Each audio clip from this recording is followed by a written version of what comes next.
আমাদের ঘটনা আমরা প্রচার করতে পারবো, আপনারা চলে যান।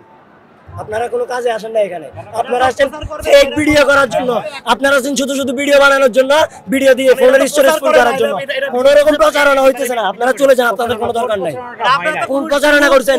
150+ স্টুডেন্ট মারা গেছে, আমি মালিক স্টুডেন্ট নিজে দাঁড়ায় থাকি বলতেছি এখানে, পারলে এটা প্রচার করে দেখান।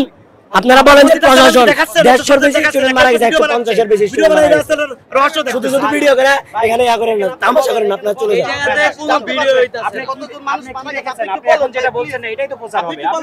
কি প্রচার হচ্ছে? কালকে থেকে সাংবাদিকরা এখানে ভিডিও করতেছে, সবগুলো টিভি চ্যানেল সাংবাদিক ছিল।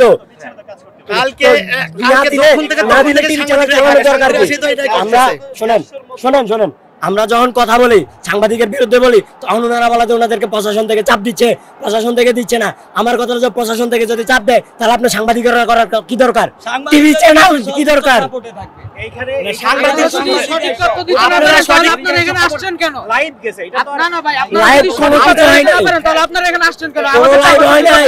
কালকে নেটওয়ার্ক জ্যাম ছিল এখানে, পরিকল্পিতভাবে নেটওয়ার্ক জ্যাম করে রাখছে, কোনো লাইভ করতে পারে না কোনো সাংবাদিক।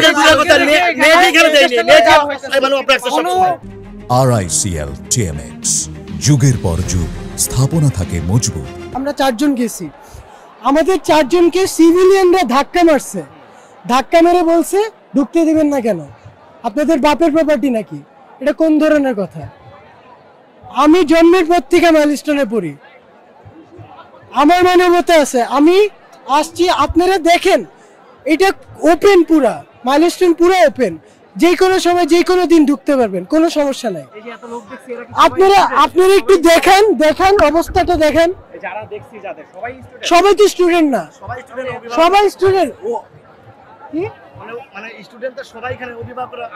অভিভাবক আসে নাই, আমার মা আসে নাই, আমার মা আসে নাই, আমার বাবা আসে নাই।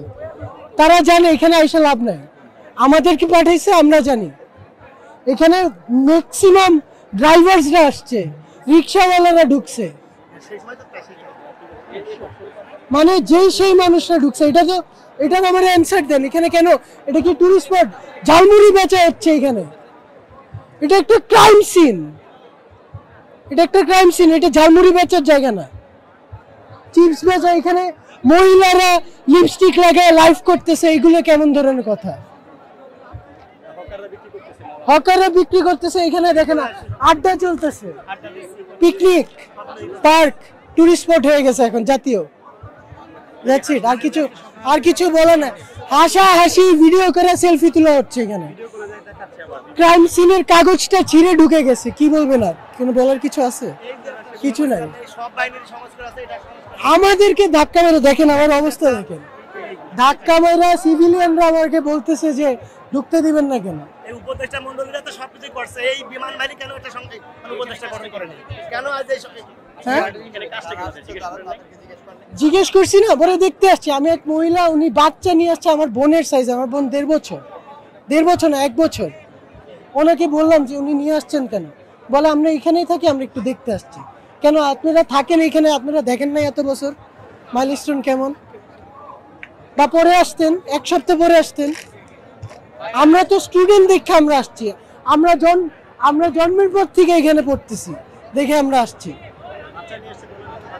বললাম তো, আপনি শিশু বাচ্চারা নিয়ে আসছেন, ও যদি হারা যায় খুঁজে পাবেন? আর কিছু উত্তর দেয় না, চুপ করে আছে ওনারা। পরে আমি বললাম যে আপনি মাইন্ড করেন না, আমি যা বলছি। প্লেনটা ম্যানুফ্যাকচার কেমনে করে? একটা প্লেন কেমনে ম্যানুফ্যাকচার করে? তোমরা চালাইতেছো তাহলে কিভাবে? তোমরা কি নিজের প্লেন দেখতেছো না? আমাদের মূল কথা হলো তাহলে আমার কোনো সেফটি প্রিকশনস নিতেছো না? আপনারা কোশ্চেন করেন কয়জন মারা গেছে, আপনারা কোশ্চেন করেন প্লেন কেন ম্যানুফ্যাকচার করছে, আপনারা কোশ্চেন করেন ডেথ তোলে মানুষজন কোথায়, আপনারা কোশ্চেন করেন মায়ের বুকের ছেলেরা কোথায়, খুঁজে তো পাওয়া যাচ্ছে না, হসপিটালে এখনো খুঁজে বেড়াচ্ছে। এখানে একজন অজ্ঞান হয়ে গেছে কারণ তার মেয়েকে সে খুঁজে পায় নাই, এখানে আছে সে জাস্টিস নিতে, জাস্টিস কোথায়?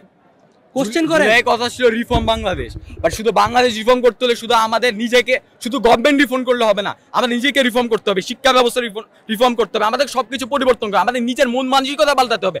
আমাদের বাঙালির ইতিহাস যদি দেখি, পুরো বিশ্বাসঘাতকতার ইতিহাস, হিংসার ইতিহাস, আমাদের এই ইতিহাস থেকে দূরে সরে যেতে হবে। আমাদের ব্লাড লাইনে লাগে সবকিছু, আমাদের রক্ত পচে গেছে এমন অবস্থা, আমাদের দেশের মানুষের মেন্টালিটি চেঞ্জ হচ্ছে না।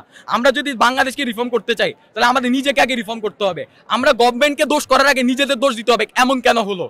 আমরা যেমন চিন্তাধারা, আমাদের বাংলাদেশের মানুষের একটা চিন্তাধারা হলো আমরা যখন গভর্নমেন্টকে দোষ দেই, বাট একটা সত্য কথা হলো আমি যদি নিজে গভর্নমেন্টের লোক হতাম আমিও সেম কাজ করতাম, কারণ আমার রক্তের সমস্যা আছে, আমাদের রক্ত পরিবর্তন করতে হবে। আর এইটা পাল্টানোর জন্য আমাদের একটা জেনারেশন নিয়ে কাজ করতে হবে।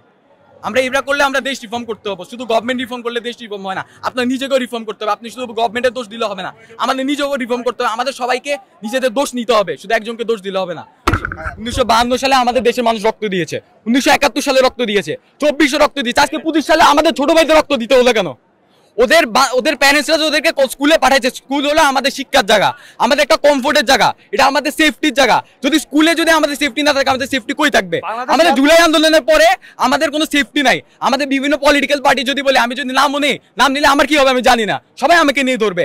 আমার দেখি বিএনপি থেকে ওরা কি করছে, এমন পরিস্থিতির মধ্যে ওরা কি আসতেছে, কলেজে ঢুকতেছে, পরিদর্শন করার জন্য ঢুকতেছে, যেখানে এখানে আরো আর্মি বা অন্য কোনো যারা সামরিক বাহিনী, ফায়ার সার্ভিস আছে, ওদের কাজ করতে অনেক ঝামেলা হয়ে যাচ্ছিল। কিন্তু এগুলো করে কি প্রয়োজন আছে? এখন কি 1990 সালে পলিটিক্স চলতেছে যে আপনি এখানে দেখবেন, আপনাকে সম্মতি দিবে, আপনাদেরকে ভোট দিবে? এটা কি কাম্য করে বাংলাদেশের জনগণ? আর আমার ছোট ভাইদের রক্ত দিতে হলো কেন? এই ছোট ছোট মাসুম বাচ্চারা যে মারা গেল, ওদের স্বপ্ন ছিল না? ওদের মা বাবার স্বপ্ন ছিল না? ওদের দায়ভার কে নিবে? সরকার নিবে? কে নিবে? আমি তো বলতেছি শুধু এখানে সরকার না, আমরাও দায়ী। জুলাই আন্দোলনের পর যে এত কিছু হলো, আমরা কি নিজেদের পরিবর্তন করতে পারছি? আমরা ছোট ছোট বিষয়ের জন্য আন্দোলন করতে চলে যাই। ছোট ছোট এসএসসিতে ফেল করছে বাচ্চারা, এটার জন্য শিক্ষা না নিয়ে ওরাও আন্দোলন করতেছে, সবাই আন্দোলন করতেছে, রিক্সাওয়ালারা আন্দোলন করে, সিনজিরাওয়ালারা আন্দোলন করে, সবাই আন্দোলন করে। আমরা সবাই বিদ্রোহী। কাজী নজরুল ইসলাম যে আমাদেরকে বিদ্রোহী কবিতাতে শিখাই গেছেন, বলে দিচ্ছে চিরোন্নতম মবশির, যেটা বাংলাদেশ মিলিটারি একাডেমিতেও লেখা আছে। ওই চিরোন্নতম মবশিরে আমরা তো কোনো কথাই রাখতে পারতেছি না। আমরা কি আসলে এবার হাইজ বাই হেড কথাটা রাখতে পারতেছি? আমরা বাংলাদেশের জনগণ আসলে কি করতেছি? এটার জন্য আমরা নিজেরাও দায়ী দিব না? শুধু কি বাংলাদেশ এয়ারফোর্স আর জনগণ নিবে? সবাই আমরা দায়ী। আমরা কি নিজের পরিবর্তন করবো না? আমরা দেখেন গতকাল কি করছে, এত বড় কাহিনী হয়েছে। দেখেন মানুষরা এখানে জায়গা মানে পিকনিক স্পট বানাই দিছে, সবাই কি করছে, এখানে ঘুরতে আসতেছে। সাংবাদিকরা বলতে আপনি কেন ঘুরতে আসছেন? বলে আপনারা যার জন্য আসছেন আমরা তার জন্য আসছি। এটা কি ঘোরার জায়গা? হচ্ছে 300 টাকা 600 টাকা। তারপর হচ্ছে রিকশাওয়ালা এখান থেকে হসপিটালে যাইতে যেখানে ভাড়া হচ্ছে 40 টাকা, ওরা নিতেছে কত 100 টাকা, সিএনজি নিতেছে 1000 টাকা, 250 টাকার ভাড়া 1000 টাকা নিচ্ছে। এখান থেকে মানবতার পুরো বের হয়ে রিকশাওয়ালারা কিছু হলে আন্দোলন করে। আর আমাদের দেশের সোকল কিছু সুশীলরা আছে, রিকশাওয়ালারা কিছু হলে যখন সরকারি উচ্ছেদ করা শুরু করে, গরিব মানুষ ছেড়ে দেন। আর এই গরিব মানুষরা এখন ছেড়ে দেন, কথাটা ভালো, গরিব মানুষ ছেড়ে দেন, মানে সবকিছু একটা আইন শৃঙ্খলা আছে, নিয়ম নীতি আছে। এই রিকশাওয়ালা যে গতকাল এত ভাড়া চাচ্ছে, কি আপনার কি মানবিকতা নাই? আপনারা এই ব্যাপারে উত্তর সবাইকে আসলে দিতে হবে। আমি বলবো আপনারা কোশ্চেন করেন, প্লেনটা যেই দেশে ক্র্যাশ হোক বা বাংলাদেশে ক্র্যাশ হোক, এটার যেখানেই মানুষ থাকুক না কেন, একটা ক্লিপ থাকে যে কিভাবে ধ্বংস হয়েছে। বাংলাদেশে গত 2 বছরে 2টা বিমান ক্র্যাশ করছে এবং 2টাই ক্লিপ ছিল, একটাতে আগুন লেগেছিল আর একটা উল্টায় গেছে। হ্যাঁ, বাট এই যে কালকে যে ক্র্যাশটা হলো, এটার কোনো ক্লিপ নাই, এটার খালি আগুনের ক্লিপ আছে এবং এটা যে পড়ছে এটা ক্লিপ নাই কেন? ওই যে আপনারা যে দেখতেছেন চারপাশে বিল্ডিং, এই মাঠের চারপাশে বিল্ডিং, হ্যাঁ সিসিটিভি ফুটেজ পাবেন। হ্যাঁ, এবং কালকে যেটা হয়েছে আর্মি এবং বিমান বাহিনী যেটা করছে, সন্ধ্যা হওয়ার সাথে সাথে ওরা যারা ছিল কলেজের ভিতরে ছিল, যেসব টিচাররা ছিল, যেসব কলেজ ক্যাপ্টেনরা ছিল, ওদের ওরা মারা শুরু করছে। কেন মারা শুরু করছে? যাতে অ্যাকচুয়াল যে ডেড নাম্বার, যে ছাত্রদের ডেড নাম্বার, এরা যাতে না বের হইতে পারে। এটা প্রথম কথা। দ্বিতীয় কথা হলো গিয়ে রাত 1টা থেকে 2টার মধ্যে ওরা লাশ বের করা শুরু করছে। লাশ কি বলে বের করা শুরু করছে? এই যে বিমান যে ক্র্যাশ করছে এটা ডেব্রি বলে। এখানে এখন দেখবেন যে কোনো ছাই নাই, কোনো হাড্ডি নাই। এগুলো এক রাতে কই যায়? কাউকে না বলে কই যায়? এবং কালকে গার্ডিয়ানদের ঢুকতে দেওয়া হয়নি। এখনো অনেক গার্ডিয়ানরা এখনো ওদের বাচ্চাদের খুঁজতেছে, বা ওরা জানে না যে ওদের বাচ্চারা ছাই হয়ে মারা গেছে। এবং বাংলাদেশের যে আর্মি, বাংলাদেশের সামরিক বাহিনী যারা আমাদের প্রোটেকশন সার্ভ করার কথা, ওরা আমাদের থেকে হাইড করতেছে। আমাদের ফিউচার জেনারেশনের উপরে ওদের কাঁধে দাঁড়ায় বাংলাদেশ গৌরব করতেছে। আর্মির প্রাইড কই এখানে? তাইলে এটার উত্তর, এটার দায়ভার কে নিবে? বাংলাদেশের ইন্টারিম গভর্নমেন্ট নিবে? ওরা তো আমাদের আজকে আমার এইচএসসি পরীক্ষা ছিল, এইচএসসি 25-এর, ওরা রাত 3টা 10 বাজে, আই রিপিট 3টা 10 বাজে ওরা বলছে এক্সাম হবে না।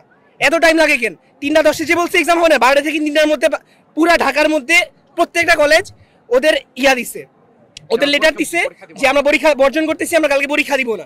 এরকম মর্মান্তিক অবস্থায় কে পরীক্ষা দিবে? কার মানসিকতা আছে?